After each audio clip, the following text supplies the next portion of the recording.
BJP കൊല്ലം east ജില്ലാ president Rajeev പ്രസാദിന്റെ മകന് RSS പ്രവർത്തകരുടെ ക്രൂരമർദ്ദനം. ശാസ്താംകോട്ട കുമരംചിറ ക്ഷേത്രത്തിലെ ഉത്സവത്തിനിടയിലാണ് ആക്രമണമുണ്ടായത്.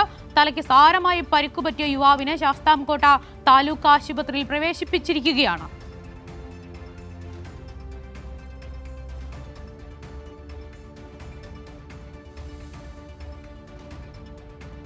രാജ്കുമാർ ഉണ്ട് വിവരങ്ങളുമായി. രാജ്കുമാർ, എന്താണ് ഈ ഒരു ക്രൂരമർദ്ദനത്തിലേക്ക് നയിച്ചത്?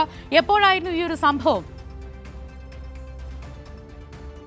രാത്രി 10:30 കുമരഞ്ചിറ ക്ഷേത്രത്തിന്റെ ഉത്സവ പറമ്പിൽ വെച്ചാണ് അതിക്രൂരമായി ഈ രാജീവ് പ്രസാദിന്റെ മകൻ, അതായത് ബി.ജെ.പിയുടെ ഈസ്റ്റ് ജില്ലാ പ്രസിഡന്റ് രാജീവ് പ്രസാദിന്റെ മകനെ ഇങ്ങനെ മർദ്ദനമേറ്റത്.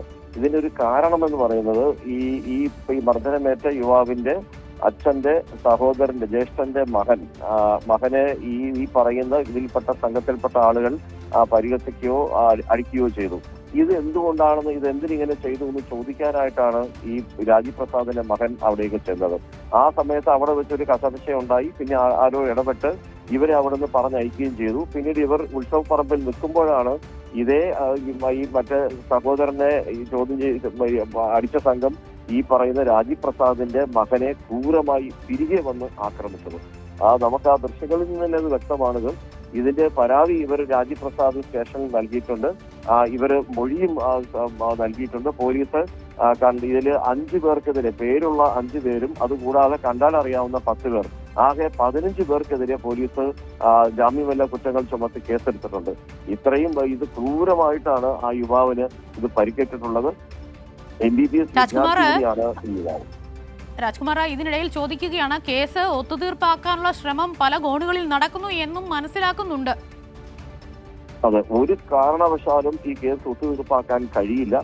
തന്റെ മകനെ ഇത്രയും നീചമായി കൈകാര്യം ചെയ്തവർ, ഇത് ആരായിരുന്നാലും, അവർ RSS ആയാലും ശരി, BJP ആയാലും ശരി, തന്റെ മകൻ ഞാൻ BJP ജില്ലാ പ്രസിഡന്റ് ആണെന്ന് അറിഞ്ഞു വെച്ചുകൊണ്ടാണല്ലോ എന്റെ മകനോട് ഇത്രയും ക്രൂരമായി പെരുമാറിയത്.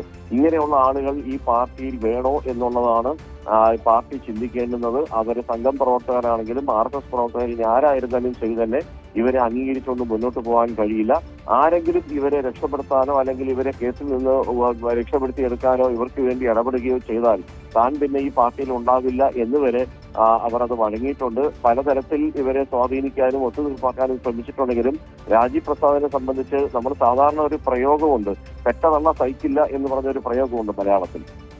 ആ പ്രയോഗം അന്വർത്ഥമാക്കുന്നതായിരുന്നു സ്വന്തം മകന് ഈ ക്രൂരമായി ഏൽക്കുന്ന ഈ മർദ്ദനം കണ്ട ഒരു അമ്മയെ സംബന്ധിച്ച്. അവരൊരു BJPയുടെ ജില്ലാ നേതാവ് മാത്രമല്ല, ഒരു അമ്മയാണ്. ഒരമ്മയെ സംബന്ധിച്ച് സ്വന്തം മകനെ, അതും അവരുടെ പാർട്ടിയുമായി ബന്ധമുള്ള പാർട്ടിയിൽപ്പെട്ട ആളുകൾ തന്നെ ഇത്ര ക്രൂരമായി കൈകാര്യം ചെയ്യുമ്പോൾ, ദേഹോപദ്രവം ഏൽപ്പിക്കുമ്പോൾ അവർക്കത് സഹിക്കാൻ കഴിയില്ല. അല്ലെങ്കിൽ നാളെ ഇവരെ മകൻ തന്നെ തിരികെ ഈ അമ്മയ്ക്ക് നേരെ വിരൽ ചൂണ്ടും. എനിക്കൊന്നും സംഭവിച്ചപ്പോൾ അമ്മ എന്താണ് ചെയ്തതെന്നൊരു ചോദ്യം ചോദിച്ചു കഴിഞ്ഞാൽ ഈ അമ്മയും വെട്ടിലാവും. അതുകൊണ്ട് തന്നെ അവരിതിലൊരു കോംപ്രമൈസിന് തയ്യാറല്ല എന്നാണ് നമ്മളിപ്പോൾ മനസ്സിലാക്കുന്നത്.